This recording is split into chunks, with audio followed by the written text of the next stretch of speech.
Life After Prison. By Silence You. Kabanata 461. Sandali lang. Umaga siya pupunta doon. Kasabay niya silang mag-lunch at magdi-dinner. At mag-o-overnight din siya. May balak ba siyang sasyanahan buong araw bukas? Napabuntong hininga ang lahat matapos marinig iyon. Kalokohan, ang swerte ng mga syanahan. Hindi ko akalain na bibisitahin niya sila. Sa sobrang galit ni Jada ay naikuyom niya ng mahigpit ang kanyang mga kamao. Ito ay hindi maisip. Kahit na unang bumisita si Mr. Valerian sa Ballards, tanghali na nang dumating siya. Hindi ba mas marami siyang oras sa mga syanahan kaysa sa Ballards? Oo, ang sabi niya ay pupunta siya doon sa umaga, kaya malamang na pagkatapos ng almusal. Bakit niya pipiliin ang mga syanahan, di ba? May nagtatakang tanong. Salamat, Mr. Valerian. Hihintayin namin ang iyong iginagalang na presensya bukas. Tumayo si Catherine, itinaas ang kanyang mga kamay ng may paggalang kay Valerian, at sinabi sa nanginginig na boses. Tumigil sandali si Zachariah bago nagpatuloy. Tungkol sa kinabukasan, bibisita si Mr. Valerian sa Longhorn para sa tanghalian sa tanghali bago umalis sa Brookbourne sakay ng eroplano sa gabi. Nang marinig iyon, nakita ni Henry, Gideon, at ng iba pang mga Longhorn ang kasiyahan sa kanilang mga mukha. Maswerte sila na pinili ni Valerian na bisitahin ang mga Longhorn. Samantala, ang mga Kubricks at Zalankos, na mga first-year na pamilya rin, ay may kaunting sama ng loob sa kanilang mga mukha at maliwanag na medyo nadismaya na hindi makatanggap ng ganoong pagkakataon. Ang iba sa mga pamilya na tinanggap ang mga imbitasyon ngunit walang pagkakataong mapili ay napabuntong hininga na lamang at nanandyas sa kanilang malas. Sa sandaling iyon, tumayo si Valerian at sinabi, hindi ako makapagstay ng matagal sa Brookbourne dahil sa kakulangan ng oras at sa aming abalang schedule. Bagamat tinanggap ko ang mga imbitasyon ng ilang pamilya, nakakalungkot na hindi ko madalaw ang bawat isa. Gayunpaman, naramdaman ko ang sigasig ng mga tao ng Brookbourne, at umaasa akong magkaroon ng pagkakataon na bisitahin ka muli sa hinaharap. Matapos marinig iyon, tumayo ang lahat at pinalakpakan siya. Pagkatapos ng lahat, ang Valerian isang pag-iral na nakatayo sa taas na hinding-hindi nila maasahan na maabot ay hindi nagpapahayag at gumawa pa ng gayong mga pananalita na nagbigay ng pakiramdam ng kabaitan sa pagitan niya at sa kanila. Lahat, ikampay. Itinaas ni Valerian ang kanyang wine glass, at sumunod din ang iba.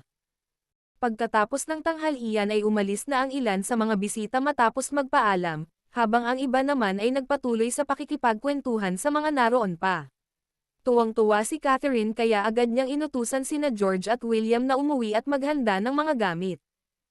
Sinabi niya sa kanila na linisin ng mga katulong ang bahay at maghanda ng isang silid para kay Valerian. Bagamat hindi niya alam kung bakit nagpa siya si Valerian na bisitahin ang mga syanahan at kahit na mag-overnight doon, ito ay isang napakagandang bagay. Maipagmamalaki ng mga syanahan ang kanilang sarili sa araw na iyon, at may karapatan silang ipagmalaki ang desisyon ni Valerian na bisitahin sila. Binabati kita, ma'am. Sa pagkakataong iyon, lumapit si Sheila at sinabi sa matandang babae.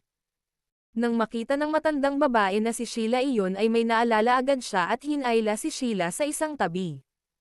Miss Sheila, paano naman kung maghanap tayo ng tahimik na lugar kung saan tayo magkukwentuhan? Life After Prison. Kabanata 462. Sabay kunot ng noo ni Sheila.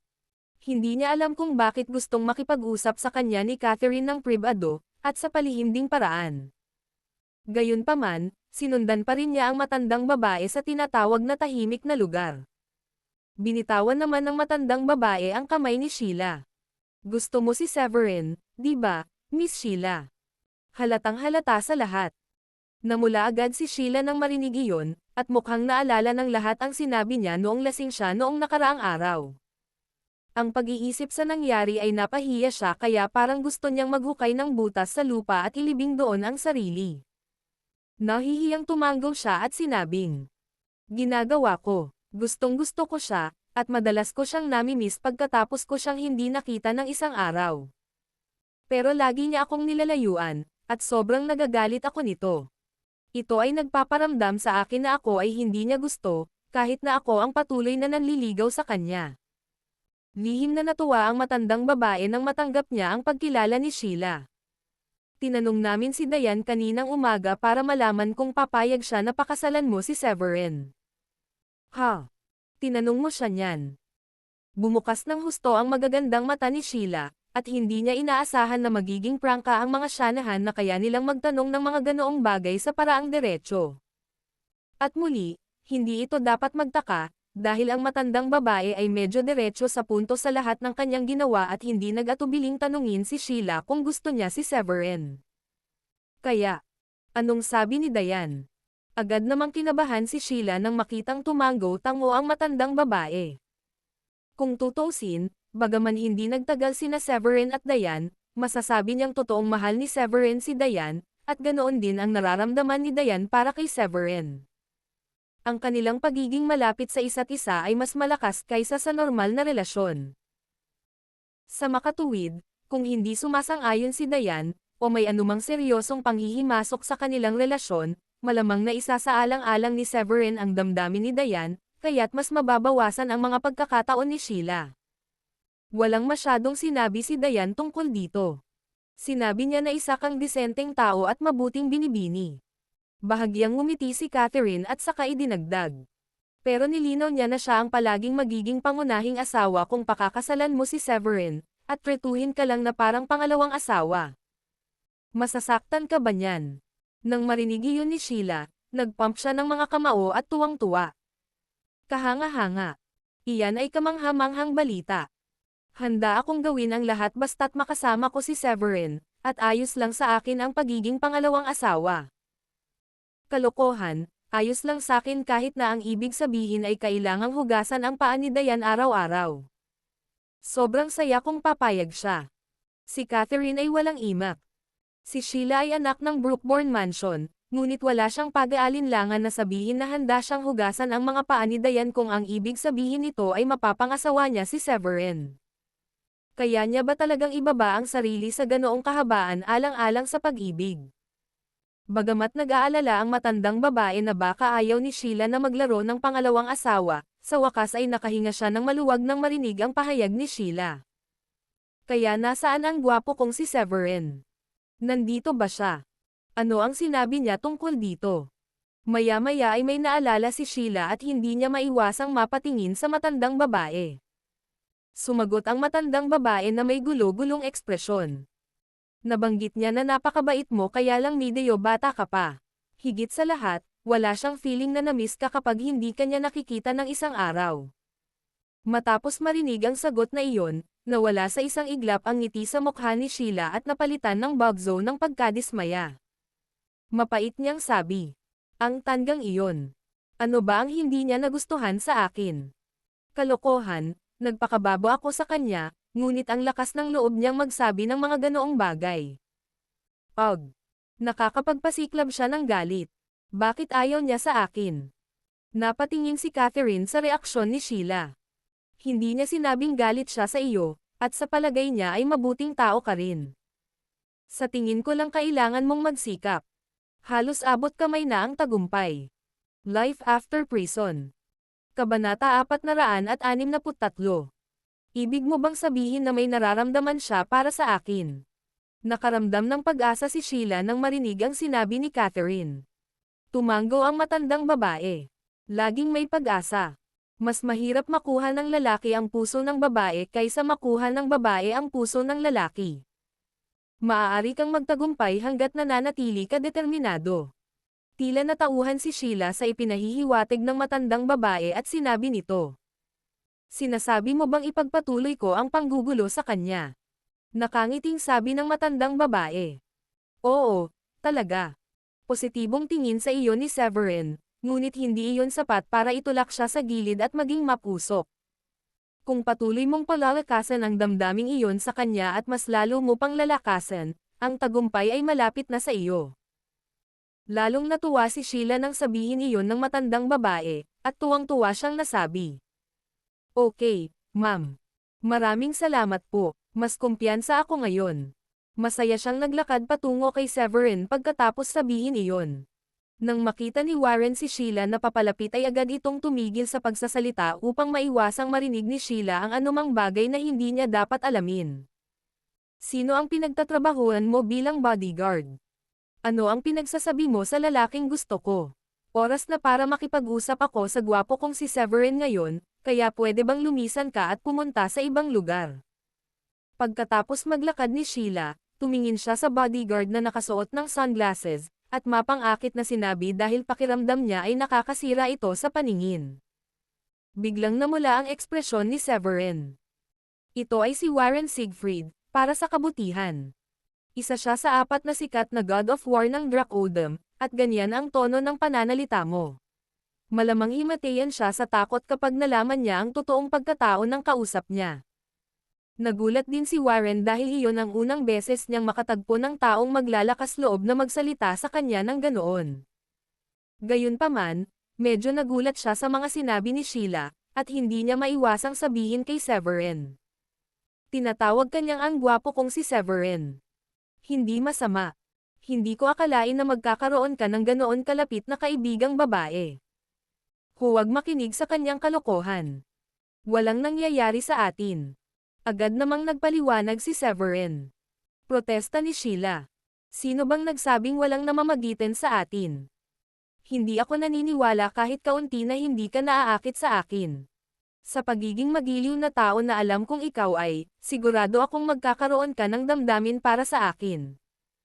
Pagkasabi noon ay hindi na napigilan ni Sheila na bahagyang iangat ang kanyang palda at umikot-ikot sa harap ni Severin habang tinanong siya nito. Ano sa tingin mo? Hindi ba ako maganda ngayon? Nagpalit lang ako ng palda na ito. Sa tabi nila, nagpakawala ng ngiti si Warren habang nakatingin sa cute na batang babae sa harapan niya. Hindi masama. Mukha kang mabait. Ang damit na ito ay ganap na nababagay sa iyo. Gayunpaman, umasim ang mukha ni Sheila sa sumunod na segundo at galit na sabi nito kay Warren. Hindi kita tinatanong, ginoong bodyguard. Bakit ka nanggugulo dito? Di ba sinabi ko lang na mawala ka? Hindi mo ba nararamdaman na nakakasira ka ng paningin sa pagtayo mo dito? Hindi nakaimik si Warren matapos tawagin siyang nakakasira sa paningin. Sige, sige, ang malaking matandang mata na ito ay dapat naiwan kayong dalawa. Ayaw mong abalahin kayong dalawa sa maliit mong lovely-dovey chat, tama ba ako? Nakangiting sabi ni Warren at naglakad sa isang tabi. Life after prison. Kabanata 464. Sabi ni Severin kay Sheila. Bakit mo sinasabi sa kanya na mawala? Siya ang bodyguard ni Mr. Valerian, at kung maaalala ko, nakatayo siya ng napakalapit kay Mr. Valerian nang salubungin natin ang kanilang pagdating, ibig sabihin hindi siya ordinaryong bodyguard. Hindi ka ba nag-aalala na hindi siya masaya? Dahil pinalayas mo siya.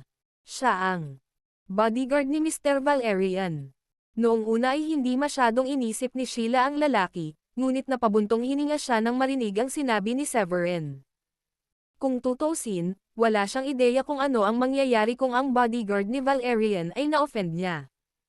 Pagkatapos ay tumingin siya kay Severin, at pagkatapos ay nagtanong sa medyo nakakatakot na paraan. Pero bodyguard lang siya, di ba? Sa tingin ko hindi naman makakaapekto ito sa anumang bagay, di ba? Hindi ko masabi ng sigurado. Siguradong maganda ang relasyon niya kay Mr. Valerian kung may karangalan siyang tumayo sa tabi niya. Marahil ay mas malapit sila kaysa sa inaakala mo, at maaaring siya rin ang pinagkakatiwalaan ni Mr. Valerian. Paano kung nasaktan siya ng iyong mga aksyon at sinabi niya kay Mr. Valerian ang tungkol sa mga hindi magandang aksyon na ipinakita sa kanya ng isa sa mga Ballard? Hindi mo ba iniisip na ang mga pagkalugi ay higit na mas malaki kaysa sa mga nadagdag sa sitwasyong ito? Ngumiti si Severin at inalok kay Sheila ang kanyang iniisip. Nang marinig iyon ay mas natakot si Sheila, at agad itong sumimangot at sinabing, ano ang dapat kong gawin noon? Akala ko bodyguard lang siya ng ilang maliliit na pamilya. Sinong makakaalam na bodyguard siya ni Mr. Valerian? Ito ay magiging mahirap. Paano ko ito haharapin ngayon? Nakakatuwa naman si Severin nang makita niyang pabalik-balik si Sheila na balisa. Agad niyang sinabi sa kanya. Madali lang. Pumunta ka lang, makipag-chat sa kanya, at pagkatapos ay humingi ng tawad sa kanya o isang bagay na tulad nito. Baka pwede mo siyang tanungin kung ano ang pakiramdam na maging bodyguard ng isang war chief. Sinong nakakaalam, baka wala na siyang masasabing negatibo tungkol sa iyo pagkatapos niyang makilala ka ng lubusan. Mukhang makatwiran iyon. Matapos mag-isip saglit, tumanggo si Sheila at sinabing, "Ha, bakit hindi mo pinaalala sa akin bago ko sinabi ang lahat ng mga bagay na iyon sa kanya? Ngayon kailangan kong mag-aksaya ng oras sa pakikipag-usap sa isang bodyguard." Nakakainis ito. Naglakad siya patungo kay Warren sa kabila ng kanyang sama ng loob. Pumunta si Warren sa isang tabi at hinahangaan ang mga kahangahangang horticultural sa bakuran. Nang makita niyang papalapit sa kanya si Sheila ay agad siyang kumunat ang noo at nagpuna. "Seryoso? Bakit ka nandito? Hindi mo ba ako tinawag na malaking mata? Lumayo ako sa iyo, at lumalapit ka pa rin sa akin. Nag-aalala ka ba na walang makakarinig sa pag-uusap ninyo ng iyong gwapong si Severin?" Puff. Ang tirada ni Warren ay naging dahilan ng pagtawa ni Sheila. "Nakakatawa ka para sa isang bodyguard. Siya nga pala, walang nagsusuot ng sunglasses dito, bakit ka naka-sunglasses? Dahil ba sa sobrang gwapo mo, at nag-aalala ka na baka makita ka ng mga tao?" Sa totoo lang, natatakot si Warren na makilala siya ng iba, kaya naman nagsuot siya ng medyo oversized na salaming pang-araw na nagpapasaya sa kanya. Ngumiti si Warren at nakipaglaro kay Sheila. "Ay, pero syempre. Ang gwapo ko kaya nag-aalala akong iwan ang bawat lalaki at babae dito sa kwartong ito kapag tinanggal ko ang shades ko. Masyadong magulo kung mangyayari iyon." "Ha. Agad na tinakpan ni Sheila ang bibig at tumawa. Pakiramdam niya ay medyo kawili-wiling tao ito, at hindi niya maiwasang ngumiti at magsabi, "Ganun ba? Magpakita ka nga. Tingnan natin ang kagwapuhan mo, at talagang nagtataka akong malaman kung kasing gwapo ka ba ng gwapo kong Severin." Humakbang si Sheila para tanggalin ang sunglasses ni Warren. Naintriga siya sa kanya, at medyo nakakatuwang makipag-chat din sa kanya. Siyempre, curious din siyang malaman kung ano ang itsura niya pagkatapos ng lahat ng pagmamayabang niya kanina.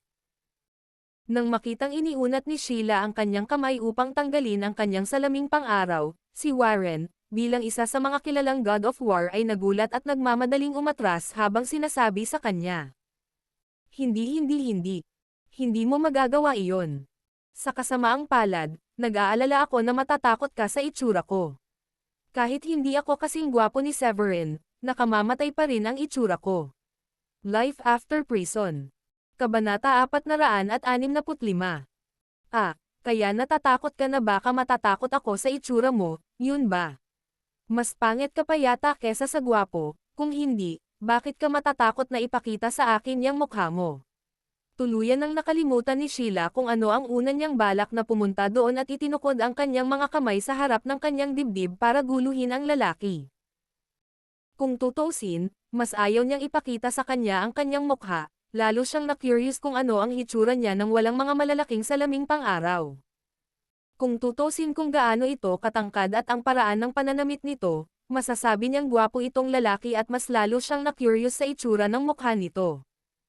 Hihihi, kung sa tingin mo pangit ako, edi sige. Hindi na ako magpapakita ng mukha sa'yo.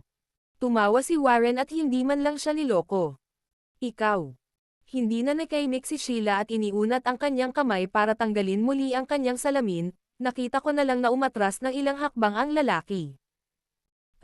Hindi inaasahan ni Sheila na madulas at mahuhulog sa yakap ni Warren. Bagamat ang unang instinct ni Warren ay umiwas sa kanya, bumagsak siya ng husto sa lupa kung ginawa niya iyon.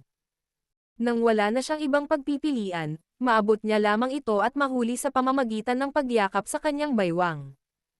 Agad namang tumayo si Sheila, namula, at nagmura sa kanya. "Pervert! Maglakas loob ka bang ilagay ang iyong mga kamay sa aking baywang?" Lalong natigilan si Warren sa reaksyon nito at sinabi sa kanya, "Tumalsik ka na sana sa lupa kung hindi kita nasalo, at sa palda na suot mo, mas lalong nakakahiya sa iyo kung may nakasilip sa loob. Hindi mo ba iniisip na mas malala pa iyon?" Natigilan si Sheila sa mga matinong salita nito, ngunit sa pagiging matigas ang ulo niya, hindi niya napigilan ang sarili na humingi ng paumanhin at madodoble lang ang sinabi niya kanina. Wala akong pakialam. Pervert ka pa rin. Hindi pinangarap ni Warren na ang isang kagalang-galang na God of War na tulad niya ay makikita ang araw na tatawagan siyang pervert ng isang batang babae. Gayunpaman, hindi siya mapakali na makipagtalo sa kanya at ngumiti lamang ito. Naiintindihan ko na ngayon kung bakit sinasabi ni Severin na hindi kanya gusto. Bakit? Kumunat ang noo ni Sheila, at napukaw ang kanyang interes nang marinig niyang binanggit ang pangalan ni Severin. Malamig na ngumiti si Warren.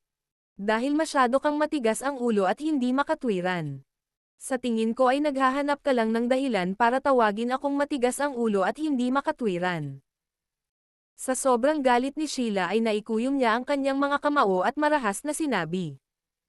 At saka, hindi naman sinabi ng gwapo kong si Severin na ayaw niya sa akin. Ang sabi lang niya ay wala siyang nararamdaman sa akin. Kahit papaano, maganda pa rin ang impresyon niya sa akin. Sinadya siyang kotsain ni Warren. Maaaring hindi iyon ang kaso. Baka sinabi niya yun pagkatapos isaalang-alang ang iyong katayuan. Total, anak ka ng Brookbourne Mansion, at babae ka rin. Baka nag-aalala siya na masaktan ang pakiramdam mo dahil iniisip niyang masyado kang direkta. Ako. Kinagat ni Sheila ang kanyang mga ngipin. Kung hindi bodyguard ni Valerian ang lalaking nasa harapan niya, sinuntok na niya ito sa mukha. Sa huli, naipapadyak na lamang niya ang kanyang mga paa at sinabing, wala akong bibilhin sa mga kalokohan mo, at nakakainis kausap ka. Hahanapin ko ngayon ang gwapo kong Severin. Sinabi niya, saka agad tumalikod para hanapin si Severin. Nako, hindi nagtagal ay nadiskubre niyang wala na si Severin. Life After Prison. Kabanata 466. Matapos maghanap kung saan-saan at walang makitang bakas ni Severin, nagpasya si Sheila na tanungin ang kanyang ama tungkol dito. Noon niya nalaman na umalis na siya kasama ang mga Shanahan. Bakit ang bilis niyang umalis? Kinagat ni Sheila ang labi at galit na sabi. Pasado 4:00 na ng gabi nang makarating sila sa bahay. Sa sandaling iyon, nakita niya ang isang magandang babae na nakatayo sa tabi ng kalsada sa labas ng villa, na nagpaalala sa kanya ng mga kaayusan niya noong gabing iyon. May kailangan akong asikasuhin ngayong gabi, honey, kaya kailangan kong lumabas saglit. Sa huli ay sinabi ni Severin kay Diane. Okay. Huwag kang uuwi ng masyadong gabi, at siguraduhin mong matutulog ka ng maaga. Bibisita si Mr. Valerian bukas, at gusto ni Lola na maaga tayo bukas. Maraming bisita, at kailangan natin silang tulungan. Paalala ni Diane kay Severin. Natahimik sandali si Severin at sinabi kay Diane. Hindi naman problema ang pagpunta ko doon ng kaunti, pero hindi naman siguro malaki ang maitutulong ko kung nandoon ako. Alam mo namang hindi ako pamilyar sa mga mayamang negosyanteng iyon, at ikaw lang ang makakatulong sa pagtanggap. Alam kong wala kang pakialam sa mga bagay na ito. Inilibot ni Diane ang mga mata kay Severin at muli itong tinanong. Nga pala, di ba sabi mo gusto mong bumawi sa kasal ko? Kailan mo balak gawin? Awkward na ngumiti si Severin at sinabing. Halos kalagitnaan na ng Agosto ngayon, at sobrang dami ko na sa plato ko kamakailan. Sa tingin ko, mas mabuting maghintay hanggang matapos ang 15 bago pumili ng araw. Sige, ipaubaya ko na sayo. Magiging parang nagmamakaawa ako sa iyo kung patuloy kitang guluhin. Muling iginala ni Diane ang kanyang mga mata at tila medyo galit. Hinalikan ni Severin ang pisngi ni Diane at idinagdag. Huwag kang mag-alala, honey. Kapag dumating ang araw ng iyong kasal, ito ay magiging isang sensasyon hindi lamang sa Brookbourne, ngunit sa buong South County. Nangako siya, saka lumabas ng bahay. Habang pinagmamasdan ni Diane ang likuran ni Severin, hindi niya maiwasang ngumiti at magsabi. Wala siyang gagawin sa lahat ng oras, pero patuloy niyang sinasabi sa akin na busy siya. Ano kaya ang posibleng pinagkakaabalahan niya? Sa kabila ng pagbigkas ng ganoong pananalita, alam ni Diane na ang kredito ay dahil kay Severin para sa pagpapagana ng mga Shanahan na makipag-ugnayan sa mga piling tao tulad ng Longhorns, ang Zelancos, ang Ballards, at Draco Hall. Kung wala siya, tiyak na hindi makakamit ng mga Shanahan ang ganoong kalaking taas. Sabi nga, nagtataka rin siya kung bakit pipiliin ni Valerian na bisitahin ang mga Shanahan gayong marami pang pamilya ang nagbigay sa kanya ng imbitasyon. Siya nga pala, mukhang matagal nang nakachat ngayon ng bodyguard ni Mr. Valerian si Severin. Baka ang bodyguard niya ay ang matandang kakilala niya na tumulong na magpaalam kay Mr. Valerian tungkol sa amin. Bulong ni Dayan sa sarili na nakakunot ang noo nang maisip iyon. Noon, nagmaneho na si Severin sa tabing kalsada sa paanan ng bundok kung saan naghihintay sa kanya si Candy. Matapos ay parada ang sasakyan sa gilid ng kalsada ay sumakay si Candy sa sasakyan habang nagmaneho si Severin patungo sa isang park. Medyo maaga pa, at may ilang oras pa bago ang napagkasundo ang oras. Tumingin si Severin sa oras at hindi niya maiwasang mapangiti ng pilit habang sinasabi. Ay set ko sana ang oras kanina kung alam kong kailangan kong maghintay ng matagal. Pumayag naman si Candy. Oo nga. Buong hapon akong namimili ngayon, pero wala talaga ako sa mood nang maisip ko kung gaano nag-aalala ang tatay ko. Pagkatapos ay idinagdag niya. Siya nga pala, Supreme Leader, si Lauren ay palihim na nagpadala sa akin ng text message kanina. Sinabi niya sa akin na tinawag siya ng aking ama upang ipaalam sa kanya na susunod ang second elder ng Blood Drinker Gang. Sabi ng tatay ko wala siyang pagpipilian kundi patayin ka. Life After Prison. Kabanata 467. Ang second elder ng Blood Drinker Gang. Agad na kumunat ang noo ni Severin pagkarinig nito. Oo, ang pangalan niya ay Menkel Wagford, at siya ay isang matandang lalaki na ang natamo ay halos kapareho ng sa tatay ko. Pareho silang level 7 Profound Masters. Pero mas malakas siya kaysa sa tatay ko, at isa rin siyang malaking matandang pervert. Halatang medyo nagalit si Candy nang banggitin niya ang katagang matandang pervert, at naikuyom pa niya ang kanyang mga kamao nang hindi sinasadya. Hindi napigil ang magtanong ni Severin nang makita ang galit na tingin ni Candy. Paano mo nalaman na pervert siya? Kung hindi lang malakas ang muscle at hindi ang tatay ko ang hallmaster, malamang matagal na akong nakahawak sa mga kamay niya. Ganito lagi ang malaswang ekspresyon sa mukha niya sa tuwing sinusuri niya ako. Paliwanag ni Candy. Ngumiti si Severin. Well, dahil darating din siya, mamamatay siya bago matapos ang gabi. Hihihi, natutuwa akong marinig iyon mula sa iyo, Supreme Leader. Malapit na sigurong makarating dito ang tatay ko at ang iba pa. Higit na bumuti ang mood ni Candy matapos isipin ang pagkamatay ni Menkel sa mga kamay ni Severin. Halika na nga, maaga pa kaya ililibre kita ng masarap na hapunan. Pwede na tayong maghintay sa labas ng lungsod pagkatapos nating kumain. Nakangiting sabi ni Severin sa kanya. Paano ko naman hahayaan na ilibre mo ako sa isang pagkain? Ako ang dapat manlibrere sa iyo. Nakaramdam si Candy ng sobrang kaba sa isang iglap. Kung tutuusin, nasa harapan niya ang Supreme Leader ng Dracodeus Temple, at natural sa kanya na makaramdam ng kaunting kahihiyan na ilibrera siya nito. Ngumiti si Severin at sinabi. Hindi ka makakatanggi. Lalaki ako, at magiging bastos na hayaan ang isang babae na ilibrera ko. Tsaka nasugatan kita ng hindi sinasadya kahapon, kaya isipin mo na lang na ito ay paghingi ng tawad. Hindi ko matatanggap ang kabaitan mo. Hindi ko man lang alam na ikaw ang Supreme Leader namin, at gusto na rin kitang patayin. Ako ang dapat naman librere. Agad na sabi ni Candy. Hahaha. Hindi ko rin alam na taga-muscle ka pala. Akala ko mga assassin ka na kinuha para patayin ako. Tumawa si Severin. Maswerte ka at hindi ako nagpasya na patayin ka sa isang suntok. Ikaw ay isang magandang babae, kaya gusto lang kitang turuan ng kaunting leksyon at alamin pa ang background mo. Matapos purihin ni Severin si Candy dahil sa kanyang kagandahan, lihim siyang natuwa at sinabi kay Severin. Kung tutusin sa sinabi mo, malamang na nakasakit ka ng maraming tao noon, kung hindi, bakit may kukuha ng mga assassin para patayin ka? Nagkataon lang akong na-offend ang ilang hindi kapansin-pansin na mayayamang bata. Nakipag-ayos na ako sa kanila, kaya naniniwala ako na hindi na masyadong maraming tao ang magtatangkang manggulo sa akin sa hinaharap. Walang pakialam na sabi ni Severin.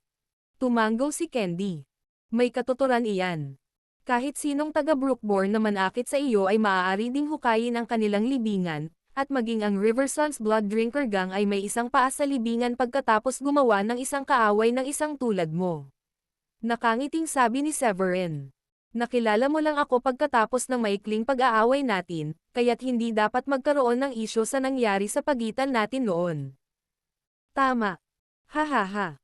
Hindi napigilan ni Candy ang matawa sa sinabi niya. Upang maging tapat, hindi ko talaga inaasahan na napakabata mo pala, sir. Hindi ko rin akalain na ikaw ang aming Supreme Leader. Napatulala rin si Severin. Life After Prison. Kabanata 468. Ang matandang wako ay hindi kailanman sinabi kay Severin na kung sino ang magsuot ng singsing ay magiging Supreme Leader, at nadama niya na siya ay binigyan ng matinding sakit ng ulo sa responsibilidad ng paghawak ng gayong puwersa. Pagkatapos ng lahat, ang puwersa na itinatag ng matandang wako ay nahahati sa 12 mas maliit, at si Severin ay walang kaalam-alam kung nasaan ang iba sa kanila. Hihihi. Nakakatuwa kapag sinabi mo yan. Tumawa si Candy sa gilid. Hindi nagtagal, nakarating silang dalawa sa isang sikat na kalapit na restaurant, at naghanda na silang pumasok sa loob ng may parada ang sasakyan. Medyo matagal na Severin. Nagkataon lang. Laking gulat ni Severin, isang pamilyar na boses ang dumating mula sa likuran bago siya makapasok sa restaurant kasama si Candy. Agad na kumunat ang noo ni Severin at lumingon para makita si Lucy na nakahawak sa braso ni Cain. Hindi ko inaasahan na nandito din kayo ni Cain. Pahayag ni Severin habang kinukulit sila sa kanyang puso. Si Lucy ay nasa yakap ni Cain, at si Cain ay nakaakbay sa baywang ni Lucy. Gaya ng inaasahan, alam ni Severin na si Lucy ay parang tigre na hinding-hindi mababago ang guhit nito. Ano man ang sinabi niya noong isang araw tungkol sa pagnanais na muling itayo ang kanilang relasyon ay walang iba kundi isang kompletong komedya. Kung hindi mayaman si Severin, hinding-hindi siya lalapit sa kanya at sasabihin ang ganoong bagay. Higit pa rito, agad siyang nasangkot kay Cain pagkatapos siyang itakwil ni Severin, at ang pagkakita sa kanya ay nakaramdam ng sakit sa puso ni Severin. Hihihi. Nagkataon lang. Napakamapagbigay mo kagabi, matandang kaibigan. Hindi mo man lang tinanggap ang pera namin at pinainom mo pa kami ng napakaraming red wine. Tumawa si Cain. Ang tingin nga niya kay Severin ay isang disenteng tao matapos ang ginawa ng huli noong nakaraang gabi, at hindi niya gugustuhin gumawa ng kahit ano kay Severin kung hindi galit na galit sa kanya si Lucy. Sa tabi niya, agad na sabi ni Lucy. Ano ba ang pinagsasabi mo? Hindi mo ba nakikita na minamaliit ka niya? Sabi mo gusto mong ilibrera ang lahat, pero sa hulin pera niya ang gumana. Hindi mo ba naisip na napakalaking pagpapakita ng kawalan ng respeto iyon sa iyo? Inagaw niya ang iyong limelight. Hindi nakaimik si Severin. Siya ay naging mabait na hindi tanggapin ang kanilang pera at ilibrere sila sa lahat ng pulang alak na iyon, ngunit pinilipat ni Lucy ang kanyang pagkabukas palad at ipininta siya na may lihim na motibo dahil gusto niyang nakawin ang limelight ni Cain. Malaya kang mag-isip ng ganyan kung gusto mo. Nagkibit-balikat si Severin at hindi mapakali sa katangahan nila. Nilinggan niya si Candy at sinabing, Tara na, Candy. Puff. Tinawanan ulit ni Lucy si Severin. Tiyak na marunong kang magpanggap, Severin. Nung hinanap kita kahapon at nagkusa na pumunta sa pinto mo, nagkunwari kang isang lalaking may marangal na ugali, at inisip ko talaga na mahal mo ang asawa mo kaya hindi ka madadami sa ibang babae. Lumalabas, nililigawan mo itong mga batang babae sa likod ng asawa mo. Sinamantala ni Lucy ang pagkakataong kotsain siya. Ipokrito ang mga taong katulad mo. Ilang beses na kumaibot ang labi ni Severin at sinabi niya kay Lucy. Kaibigan ko siya. Hindi ako magdadalawang isip na patahimikin ka kung patuloy mong ibubuga ang mga kalokohang iyon. Nakakatakot ang tingin sa kanyang mga mata kaya hindi sinasadyang napaatras si Lucy ng 2 hakbang. Ang lakas ng loob mong maging sobrang bastos sa kanya. Si Cain ay humakbang pasulong, tumayo sa harap ni Severin, at sinabi. Inagaw mo si Lucy noong sinusubukan kong makuha ang puso niya, at ngayong babae ko na siya, wala kang pakialam sa kanya. Sino mang gumawa nito ay nililigawan si kamatayan. Life After Prison. Kabanata 469. Napatingin si Severin sa matabang lalaki sa harapan niya at kinukumbinsi. Ilang taon ka nang nasa ibang bansa, Cain, at wala kang kahit katiting na ideya sa pagkatao ni Lucy. Siya ay isang mapakanang manghuhutot na pambihira. Akala mo ba talaga kasama mo siya dahil na-in-love siya sa'yo? Iniisip niya lang na mayaman ka. Mas mahusay na mag-isip ng 2 beses bago ka maging malalim. Tumigil sandali si Severin bago tuluyang nagsalita. Balang araw pagsisisihan mo na kasama mo siya. Gayunpaman, hindi niya inaasahan na si Cain ay magkakaroon ng gayong matinding mga pananaw, dahil ngumiti si Cain kay Severin at sinabi. Pagsisisihan. Hinding-hindi ako magsisisi. Alam kong mahal niya ako dahil sa pera ko, pero wala akong pakialam. Dahil may pera ako kaya kong masatisfy ang kailangan niya. Medyo proud pa nga siya nung sinabi niya yon. Hindi ko siya makuha sa nakaraan kasi hindi ako gwapo, at wala rin akong pera. Iba na ngayon. Kahit hindi ako naging gwapong hunk, mayaman na ako, at kontento na ako sa pagkakaroon niya. Kahit papaano, nasa langit ako kagabi. Hindi nakaimik si Severin, at hindi niya maiwasang magsalita. Hulaan mo, totoo na ang mga ibon na may iisang balahibo ay nagsasama-sama. Napasobra ako ng kalkula sa halaga mo, at dahil pareho kayong basurang iniisip sa buhay, nais ko sa inyong dalawa ang pinakamahusay. Pagkasabi noon, ayaw nang magaksaya ng hininga ni Severin at tumalikod na para pumasok kasama si Candy. Kalokohan. Siya. Tinawag lang niya tayong basura. Isumpa mo yang bastos na yan. Gusto ko siyang patayin. Kailangan niyang mamatay. Galit na nagngangalit si Lucy habang nakatingin sa likuran ni Severin. Ang dating mahirap na batang lalaki na hinamak niya noong nakaraan ay pinahiya lang siya sa kanyang gastos, na ikinagalit niya ng husto. Napangiti ng mahina si Cain at mahinahong sinabi. Madali lang ang pagpatay sa kanya, pero hindi ko gustong gawin iyon dahil ayokong madumihan ang mga kamay ko ng dugo niya. Tapos anong gagawin mo? Di ba mayaman ka? Asan ang mga bodyguard mo? Tanong agad ni Lucy. Sa wakas, kinuha ni Cain ang kanyang cellphone at sinabi. Relax. Tatawagan ko at papupuntahi ko muna ang mga tauhan ko. Pagkatapos ay huhulihin nila si Severin at ang kanyang babae bago sila bigyan ng magandang sesyon ng pagpapahirap. Masyadong nakakaawa kung tapusin na lang niya ang buhay niya. Gusto kong lumuhad siya sa harap mo, magsisi sa ginawa niya, at sasampalin ang sarili habang humihingi ng tawad sa iyo. Nang marinig ang mungkahing iyon, ikinuyom ni Lucy ang kanyang mga kamao at matagumpay na sinabi. Sige. Mas magandang plano iyon. Pinahiya niya ako ng maraming beses at pinahiya din ako kagabi. Gusto kong magdusa siya para pagsisihan niya. Napatingin si Cain kay Lucy at hindi napigil ang magsalita. Pareho tayong napagkasundoan na ikaw ang magiging babae ko pagkatapos mong matulog sa akin kagabi, at binili rin kita ng villa kanina.